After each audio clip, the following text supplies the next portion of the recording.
हमने 48 वोल्ट की सप्लाई यहाँ से देते हैं और यहाँ पे कुछ मोटे मोटे रजिस्टर लगे हुए हैं और जीनर इसके नीचे है, उसे रजिस्ट हो करके ये आपको जो मैंने 2 ट्रांजिस्टर की बात किया था, एक ये और एक ये 327 और 337,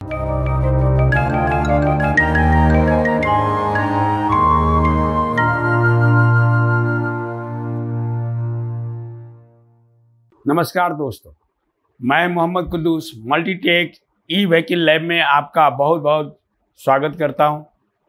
दोस्तों, आज का एक बहुत ही अहम टॉपिक पर हम आज बात करने जा रहे हैं। जैसे कि मेरे पास ये एक्जूम चार्जर है, तो इस एक्जूम चार्जर का जो लॉजिक कार्ड है, लॉजिक कार्ड पर सप्लाई कैसे पहुंचती है, इसकी जानकारी आपको पिछले वीडियो में दिया जा चुका है, लेकिन इसका दूसरा वीडियो अब मैं दोबारा बनाने जा रहा हूं। इसमें हम आपको बात करेंगे कि 10 वोल्ट और 12 वोल्ट का सर्किट डायग्राम, यानी इसमें एक 10 वोल्ट का सर्किट डायग्राम होता है, एक 12 वोल्ट का सर्किट डायग्राम होता है और एक 5 वोल्ट का सर्किट डायग्राम होता है। तो आज का मेन मोटो होगा कि लॉजिक कार्ड पे जो 5 वोल्ट सप्लाई पहुंचती है वो कैसे पहुंचती है, और 12 वोल्ट की सप्लाई जो बनती है और वो 3525 आईसी के सप्लाई पिन पर कैसे पहुंचती है। तो पूरा को पूरा एस्टिमेटिक डायग्राम अब मैं आपको बोर्ड पे बनाने जा रहा हूं दोस्तों। तो आइए देखते हैं। तो दोस्तों, अब हम लोग इस वीडियो में देखने जा रहे हैं कि 10 वोल्ट, 12 वोल्ट और 5 वोल्ट का सर्किट डायग्राम क्या है या एस्टिमेटिक डायग्राम क्या है। तो दोस्तों, इस वीडियो में मैं लाइव सर्किट डिजाइन कर रहा हूं। आप अपने सर्किट में यानी एक्जूम चार्जर में भी देखेंगे तो कुछ ऐसा ही मिलेगा। तो सबसे पहले मैं इसका हेडिंग बना देता हूं कि ये क्या है।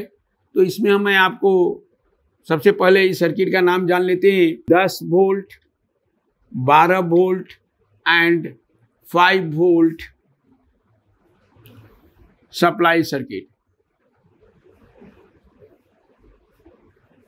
जिसका एस्टिमेटिक डायग्राम बनाने जा रहा हूं। वो कहाँ यूज है? Which is use on logic card, logic card के ऊपर यूज है। तो आइए पहले सर्किट को मैं बना देता हूं, फिर इसे एक्सप्लेन करेंगे हम। तो दोस्तों, जैसा कि आपको मालूम है कि सबसे पहले एक फ्यूज लगता है, जो कि 40 एम्पियर का फ्यूज है, डीसी फ्यूज, 40 एम्पियर का डीसी फ्यूज है।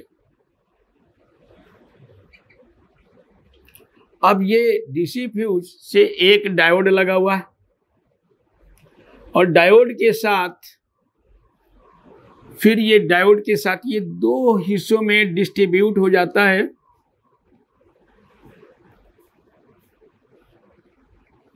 एक रेसिस्टर और लगेगा, फिर एक और रेजिस्टर लगेगा।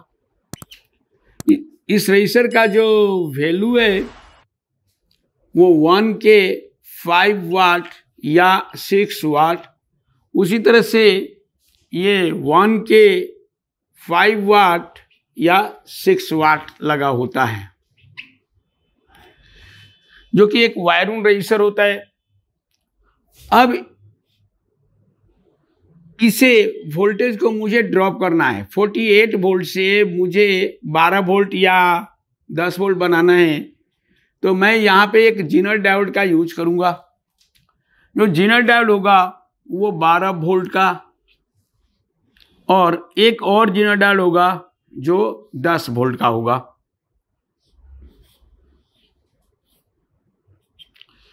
तो दोस्तों, एक जीनर डायोड 12 वोल्ट का है और एक 10 वोल्ट का है। तो जब हम यहाँ से 48 वोल्ट देंगे बैटरी से, ये वोल्टेज आएगा प्लस 48 वोल्ट सप्लाई कहाँ से आएगा? From positive terminal of battery, यानी बैटरी के पॉजिटिव टर्मिनल से आएगा। अब जब ये वोल्टेज यहाँ आ जाएगा तो ये 12 वोल्ट क्या करता है 12 वोल्ट कैसे मिलता है? ये 12 वोल्ट का एक जीनर डायोड है और जीनर डायोड के थ्रू हमें यहाँ पे 12 वोल्ट प्राप्त होने लगता है, 12 वोल्ट डीसी। लेकिन ये दोस्तों 12 वोल्ट का डिस्ट्रीब्यूशन कैसे होता है, ये कहाँ जाता है, इसके बारे में पहले मैं एक छोटा सा सर्किट बना लूँ, फिर इसके बारे में एक्सप्लेन करूँगा। तो आइए मैं सर्किट बना रहा हूँ। ये 12 वोल्ट की सप्लाई एक सबसे पहले ट्रांजिस्टर पे पहुँचेगी।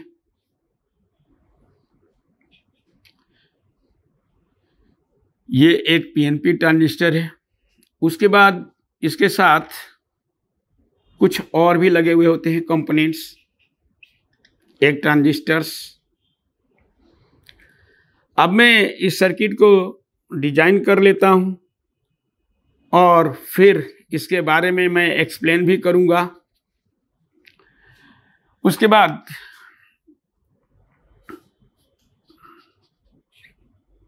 ये एक ट्रांजिस्टर लगा हुआ है और फिर ये 48 वोल्ट की सप्लाई मैं यहां से ले लूं, एक जीनर डायोड,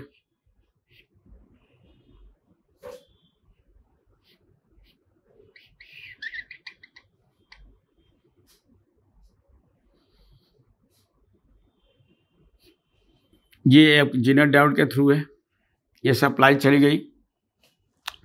उसके बाद अब हमें इस पे भी सप्लाई प्रोवाइड करना पड़ेगा।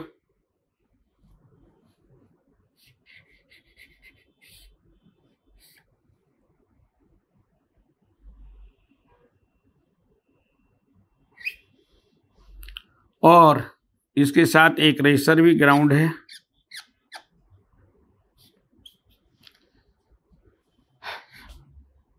और साथ ही साथ दोस्तों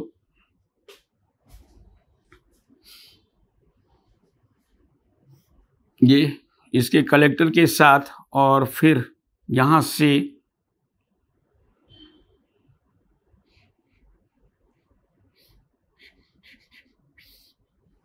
एक रेजिस्टर के साथ ये जुड़ा हुआ है।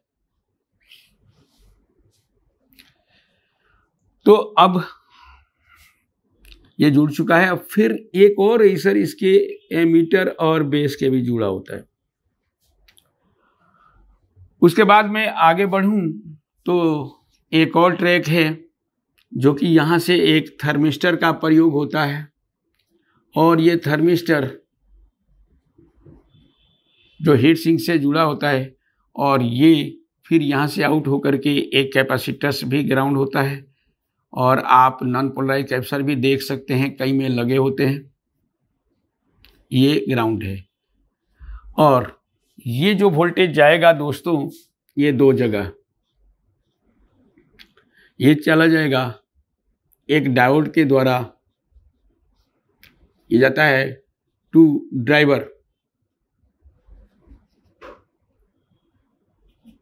सेक्शन और ये जाएगा टू ओसिलेटर सेक्शन। अब हमने 12 वोल्ट की सप्लाई कहाँ कहाँ जा रहा है वो मैंने बताया है, फिर इसे एक्सप्लेन कर रहा हूँ थोड़ी देर में। पहले मैं इस सर्किट को कंप्लीट कर लूँ। अब ये जो 10 वोल्ट की सप्लाई है ये मैं इधर आपको डिजाइन कर देता हूँ।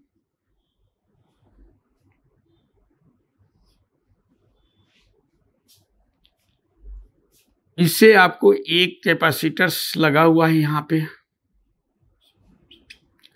और एक नॉन पोलराइज कैपेसिटर भी लगा हुआ होता है और ग्राउंड हो जाता है दोस्तों। फिर ये जो एक 7805 यानी उसको कुछ लोग ऐसे भी कह सकते हैं 78L05 रेगुलेटर आईसी का प्रयोग है, कुछ ऐसा जुड़ा हुआ है और यहाँ पर भी एक कैपेसिटर्स और नॉन पोलर कैपेसिटर और एक पोलराइज कैपेसिटर जुड़ा हुआ है और ग्राउंड हो गया है। तो दोस्तों यहाँ पर एक 7805 रेगुलेटर आईसी है जिसका पिन डिटेल्स कुछ ऐसा है। ये 1 नंबर पिन, ये 2 और ये 3। और ये सप्लाई आपको 2 जगह डिस्ट्रीब्यूट है, ये और ये। तो सर्किट मैंने कंप्लीट लगभग कर दिया है, जो कि इस सर्किट को हम कह सकते हैं 12 वोल्ट, 10 वोल्ट, 12 वोल्ट और 5 वोल्ट का रेगुलेटेड सर्किट। तो अब मैं इसके पूरे सर्किट में यहाँ पे डिजाइन कर चुका हूँ, इसको मैं एक्सप्लेन करने जा रहा हूँ। साथ ही इस ये कितने वैल्यू का है ये भी मैं आपको बता रहा हूँ। दोस्तों मैं यहाँ पे इसको एक्सप्लेन करने से पहले इसके नंबर आप जान लीजिए। ये 36 वोल्ट का जीनर डायोड है, ये आपको यहाँ पे 12 वोल्ट और 5 वाट का जीनर डायोड है, ये भी 10 वोल्ट और 5 वाट का जीनर डायोड है। फिर ये जो ट्रांजिस्टर है आप 337 और ये है 327, यानी एक पीएनपी ट्रांजिस्टर और एक एनपीएन ट्रांजिस्टर है। तो दोस्तों इस सर्किट का मुख्य काम क्या है कि बैटरी से 48 वोल्ट लेना और 10 वोल्ट, 12 वोल्ट और 5 वोल्ट में कन्वर्ट करके दे देना, जो कि एक्जूम चार्जर के अंदर ये पहला पार्ट है। अगर आप एक्जूम चार्जर को ऑन करना चाहते हैं, चलाना चाहते हैं, या एक्जूम चार्जर के सप्लाई को पहुंचाना चाहते हैं, सप्लाई पिन पर सप्लाई देना चाहते हैं, तो सबसे पहले इस सर्किट को एक्टिव करना होगा। तो दोस्तों हमारे यहाँ क्या है कि जो ट्रेनिंग का मेन पर्पस है कि एक एक बच्चा अगर हमारे पास आता है तो वो अच्छी तरह से जानकारी लेके जाए, फुली प्रैक्टिकल बेस, और जो मेन थ्योरी है थोड़ी बहुत वो भी बताई जाती है। जैसे कि मैंने लाइव आपको यहाँ पे ये सर्किट डायग्राम डिजाइन किया है, क्योंकि ये मार्केट में अवेलेबल तो है नहीं। एक इंजीनियर होने के नाते इसे हम डिजाइन करके बच्चों को बताते हैं, इसलिए कि कल को ये खराब हो जाए तो वो कैसे इसको रिपेयर कर सकता है, कभी वो कंपोनेंट ना मिले, फट जाए, टूट जाए तो कौन सा लगेगा। इसका पूरा सर्किट डायग्राम मेरे पास मौजूद है, जबकि अभी इंटरनेट में भी ढूंढने पर यह चीज़ नहीं मिलती है। यानी बड़ी मुश्किल से हमने बहुत मेहनत करके ये सर्किट का इंतज़ाम किया है, या मैंने खुद बनाया है। तो इसी तरह के बहुत सारे सर्किट पे हम डिस्कस करेंगे बारी बारी से। अब मैं इस सर्किट के बारे में एक बार फिर से एक्सप्लेन कर दूं कि 48 वोल्ट डीसी, ये 40 एम्पियर का फ्यूज है, लेकिन यहाँ पे 48 वोल्ट हम देंगे बैटरी से। तो सबसे पहले ये बैटरी के द्वारा जो ये डायोड है, डायोड के द्वारा ये वोल्टेज पास कर जाएगा। अब ये 2 जगह डिस्ट्रीब्यूट हो रहा है, एक रजिस्टर के द्वारा, यहाँ पे 1K का 5 वाट का एक रजिस्टर लगा है, फिर 1K का 5 वाट का रजिस्टर लगा है। अब ये रजिस्टर क्या करता है कि उस वोल्टेज को 48 वोल्ट को लगभग 12 वोल्ट में बदल देगा, 12 वोल्ट डीसी में। अब 12 वोल्ट डीसी में क्यों बदलेगा? क्योंकि यहाँ पे 12 वोल्ट का एक जीनर डायोड है, तो जितने वोल्ट का जीनर है उतना वोल्ट को क्या करेगा, अपने अंदर रोकेगा या अपने कैथोड पे रोक देगा और बाकी वोल्टेज को ग्राउंड कर देता है। इसलिए हमें यहाँ पे 12 वोल्ट मिलने लगेगा और यहाँ पे 10 वोल्ट है डीसी। तो दोस्तों ये दोनों के दोनों वोल्टेज अगर मैं डायरेक्ट आईसी को दे दूं तो क्या होगा कि वो लोड नहीं ले पाएगा, क्योंकि इससे एम्पियर लॉस हो जाता है। कि जब हम किसी रजिस्टर के द्वारा किसी वोल्टेज को ड्रॉप करते हैं और वो ज़्यादा मात्रा में ड्रॉप करते हैं तो वोल्टेज के साथ साथ एम्पियर भी ड्रॉप हो जाता है। तो उस एम्पियर को मेंटेन करने के लिए, मेंशन करने के लिए ये सर्किट बना दिया जाता है। तो ये जो आप 2 ट्रांजिस्टरों के द्वारा जो एम्पियर को भरने का काम किया गया है, वो 2 ट्रांजिस्टरों के द्वारा, एक पीएनपी और एक एनपीएन के द्वारा। तो एक एनपीएन और एक पीएनपी ट्रांजिस्टर के द्वारा ये वोल्टेज दी गई है। जैसे कि यहाँ पे आगे आ गया है आपको 12 वोल्ट डीसी और इसके एमीटर पे भी 12 वोल्ट डीसी आएगा। लेकिन इसे फंक्शन में लाने के लिए सबसे पहले हमें ये देखिए, यहाँ से भी एक जीनर डायोड लगा है और जीनर डायोड के द्वारा ये वोल्टेज यहाँ पे पहुँच जाती है इसके बेस पे। जैसे बेस पर ये वोल्टेज पहुँचती है तो ये collector will be low, collector low हो जाता है। और कलेक्टर लो होने का मतलब है यहाँ पे वोल्टेज आ जाता है, ये ट्रांजिस्टर काम कर जाता है और ये जब काम करेगा तो इसको भी एक्टिव कर देगा। बेस भी इसका लो हो जाएगा और कलेक्टर विल बी हाई। यानी कलेक्टर क्या होगा, अब ये वोल्टेज यहाँ से खींचेगा एमीटर से कलेक्टर की तरफ और ये वोल्टेज यहाँ पे आ जाएगा और इस तरह से हमें यहाँ पर लगभग 12 वोल्ट डीसी प्राप्त हो जाएगी। अब ये 12 वोल्ट डीसी थर्मिस्टर के द्वारा, ये एक थर्मिस्टर, एक या थर्मिस्टर कहते हैं, कुछ लोग इसे थायरिस्टर कहते हैं, कोई लोग इसे थर्मोस्टेट कहते हैं। तो दोस्तों ये थर्मिस्टर है, मुख्य रूप से ये एक विशेष प्रकार का रेजिस्टर होता है जो टेम्परेचर बढ़ने पर अपने मान को या तो कम करता है या ज़्यादा करता है। तो दोस्तों यहाँ पे मैं बताना चाहूँगा कि ये थर्मिस्टर एक तरह से पीटीसी की तरह काम करता है। ये अपने मान को बढ़ा देता है और बढ़ाने से आपके सर्किट में, यानी जो दो जगह ये 12 वोल्ट जा रही है वो नहीं जा पाती, जिससे हमारा सर्किट प्रोटेक्ट हो जाता है। तो बेसिकली ये थर्मिस्टर के द्वारा 12 वोल्ट की सप्लाई, ये 12 वोल्ट डीसी यहाँ पे प्राप्त होगा और ये 12 वोल्ट डीसी की सप्लाई थर्मिस्टर के द्वारा पहुंच जाता है ओसिलेटर आईसी को। यानी अगर हम आसान शब्दों में कहें तो एक्जूम चार्जर के अंदर जो लगा हुआ है 3525 आईसी, जिसे ओसिलेटर आईसी कहते हैं, जिसका पूरा नंबर है SG 3525 आईसी, जिसे ओसिलेटर आईसी कहते हैं, उस ओसिलेटर आईसी के पिन नंबर 13 और 15 पर, पिन नंबर 13 और 15 पर 12 वोल्ट की सप्लाई मिल जाती है।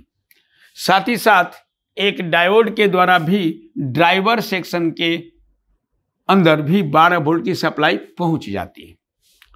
तो इसमें हमने अभी तक बता दिया है कि 12 वोल्ट की सप्लाई कहां कहां जाती है। अब 5 वोल्ट पे डिस्कस करते हैं, जो कि लॉजिक कार्ड पे लगा होता है।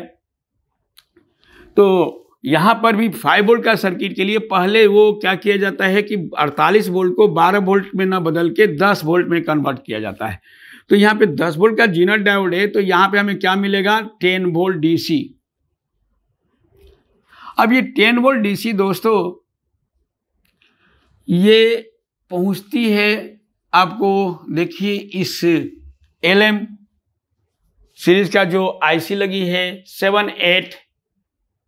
78L05, इस आईसी के पिन नंबर 3 पे 10 वोल्ट पहुंचती है, क्योंकि ये इनपुट होती है, क्योंकि ये इसका इनपुट पिन है और 2 नंबर पिन ग्राउंड है। तो दोस्तों ये एक रेगुलेटर आईसी है, 5 वोल्ट रेगुलेटर आईसी है और इसका नेचर है कि इनपुट वोल्टेज अगर हम देते हैं 10 वोल्ट तो वो आउटपुट आपको 5 वोल्ट में कन्वर्ट करके दे देता है। तो 5 volt out from pin number 1 of 78L05 regulated IC. So this voltage provide at logic card, यानी कह सकते हैं कि ये 5 वोल्ट की सप्लाई जो रेगुलेटर आईसी के द्वारा, 5 वोल्ट रेगुलेटर के द्वारा ये वोल्टेज मिली है, वो लॉजिक आईसी पर, लॉजिक कार्ड पर, लॉजिक आईसी के ऊपर जाती है। लॉजिक आईसी का जो सप्लाई है, यानी हम कह सकते हैं कि 5 वोल्ट की सप्लाई लॉजिक आईसी या लॉजिक कार्ड पे जो आईसी है उस पर यह पहुंच जाती है और फिर एक रेजिस्टर के द्वारा ये भी लॉजिक कार्ड पे लगा हुआ जो ओसिलेटर आईसी है, लॉजिक कार्ड पे लगा हुआ ऑप्टोकपलर आईसी, इसे ऑप्टोकपलर आईसी कहना है।